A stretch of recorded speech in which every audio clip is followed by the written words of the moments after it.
nosotros nos metemos ahora en este tema, en este adelanto que nos hizo Germán Mangione. ¿De qué viven los pobres? Pues es que el tema nos interesa porque tiene que ver con datos concretos que da el Instituto Nacional de Estadísticas y Censos, el INDEC, a partir de la encuesta permanente de hogares, y que un poco derrumban algunos mitos, algunas ideas que están enmarañadas en el pensamiento popular. Esta idea, por ejemplo, de que los hogares pobres en la Argentina viven principalmente de los subsidios estatales o que no tienen que ver con el mundo laboral y que están sostenidos por los impuestos supuestamente de un sector que trabaja. Bueno, estas ideas, ¿no? Si te querés que vivir del subsidio que te da el Estado... Bueno, pero está instalado, sí, está instalado la idea, ¿no?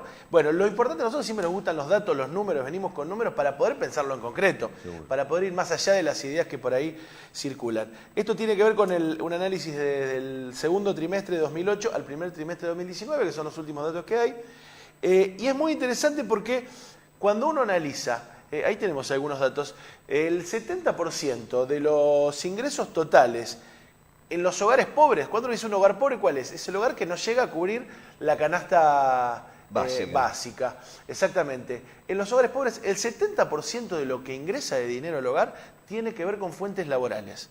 Tiene que ver con trabajo, ¿no? El 70%. Changa y cosas por el estilo. Exactamente. Esto es sin incluir los planes de empleo. Y es casi lo mismo que lo que ingresa por fuentes laborales en los hogares no pobres, que es un 73%. El resto de lo que ingresa en los hogares no pobres tiene que ver con algunas rentas, tiene que ver con jubilaciones, tiene que ver con pensiones. Pero digo, cuando uno piensa, primer dato, es casi la misma cifra de ingresos por trabajo, lo que ingresa en los hogares pobres que lo que ingresa en los hogares no pobres. Después, cuando uno piensa sobre eso, la diferencia es lo que decís vos. En los hogares pobres, de ese 70% laborable, la mitad es informal. La mitad tiene que ver con trabajo informal. Y ahí está porque también es menor, es más difícil que eso ayuda a llegar a fin de mes. Entre las ayudas del Estado que sí llegan a los hogares pobres, la principal tiene que ver con la asignación universal por hijo y es apenas un 9% de los ingresos de los hogares pobres en la Argentina. De esta manera digo, para graficarlo, de cada 8 pesos que entran en una casa que uno puede considerar pobre porque no llega a cubrir la canasta básica, de cada 8 pesos que ingresan, apenas 1 peso tiene que ver con algún subsidio estatal. Digo, ¿no? Sobre esa idea de que los pobres viven del Estado, de que los pobres viven de los subsidios, tiene que ver con eso. El otro dato es que mientras el 85% de los hogares pobres trabaja al menos una persona, si uno busca esa otra idea que dice, bueno, no trabaja nadie en la casa porque viven del Estado. ¿Sabe cuál es la cifra de hogares pobres en la que ningún integrante trabaja y viven solamente de subsidio del Estado? El 0,5% de los hogares. Nada, no existe. Esa idea de un hogar donde nadie trabaja porque aprovechan los subsidios para no trabajar. Lo que pasa es que con el subsidio no alcanzás a comer una semana. Estamos hablando de 2.000 y pico de pesos, no sé si llega a 2.000 y pico de pesos. Lo tenemos en número, lo de los días. A ver. Si vos, un hogar pobre, le faltan días para llegar a fin de mes. Seguro, le sobra mes para llegar a fin de sueldo. Un hogar pobre cubre con lo que recibe en promedio 18 días en el mes. Entre todo, entre la asignación, entre el trabajo, 18 días. De esos 18 días, 1 día y medio lo cubre con los subsidios estatales. 1 día y medio de 18. 1 día y medio de lo que necesita un hogar para vivir se cubre con subsidios estatales. El resto se cubre con trabajo.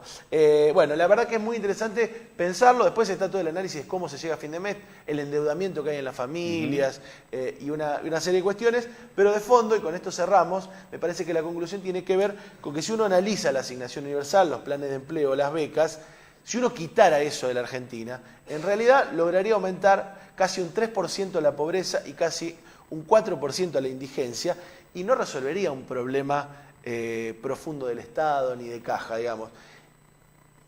Apenas hoy sirven esos subsidios para contener la caída en la pobreza y en la indigencia de más hogares. Hoy hacen de red de contención. Por lo cual, también es interesante para adelante el debate, en torno a que lo que realmente se necesita es poder discutir el empleo, Seguro. poder discutir la plata en el bolsillo de los laburantes, poder discutir algunas reformas profundas que permitan mejorar el salario de bolsillo, mejorar los ingresos en la familia, y es lo que va a permitir discutir la pobreza. Digo porque esta semana también algunas grandes empresas del sector agroalimentario decían, bueno, podemos poner un poquito más para los planes sociales. Me parece que es una extorsión que le están haciendo a la gestión que viene, como diciendo, no toques nada de lo que estamos haciendo, de las ganancias que tenemos, te damos un poquito más para que haya más planes sociales.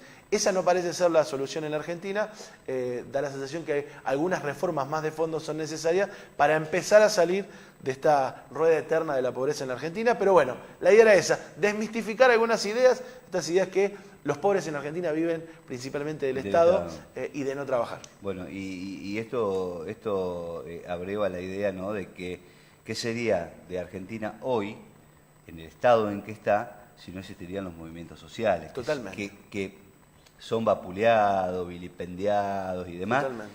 Si no existirían los movimientos sociales, esta gente no tendría contención. Y es más, te digo, la otra idea de los punteros políticos, de movimientos sociales como punteros políticos, también cae cuando vos ves que el 85% de la ayuda estatal va por la asignación universal por hijo, algo que va directo al beneficiario, Claro, totalmente. Sin intermediarios, con lo cual ese famoso poder de los punteros con los planes sociales también queda un poco desdibujado en la realidad. Totalmente. Germán, gracias. Buen fin de semana. Igualmente. El viernes nos volvemos a encontrar, Dios mediante, con más información, con más números, estos números interesantes que viene trayendo Germán semana tras semana.